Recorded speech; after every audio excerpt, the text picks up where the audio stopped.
Počítač na každej vyučovacej hodine či cudzie slova, nielen na hodinách angličtiny či nemčiny.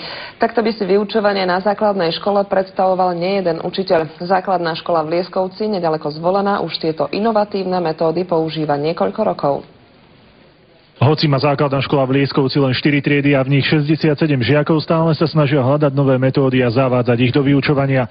Jednou z nich je aj Daltonov model. Žiaci sú upovedomení o tom, čo majú, ako majú pracovať, a oni si sami vlastne získavajú informácie, spracúvajú informácie a vytvárajú také projektové práce. Deti musia dodržiavať určité daltonské pravidlá. Škola je tiež zaradená do projektu Škola budúcnosti. Jeho cieľom je skvalitniť vyučovanie. Učiteľ si môže napríklad pripraviť na server výučbový materiál a žiaci sa pomocou počítača učia.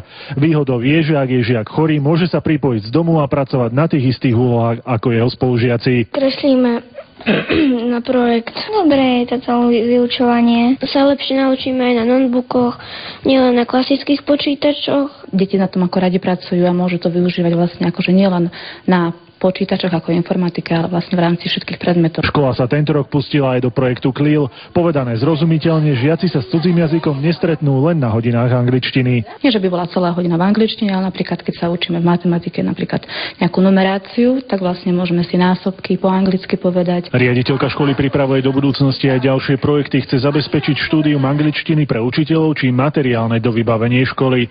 Peter Hajnala, televízia Markíza.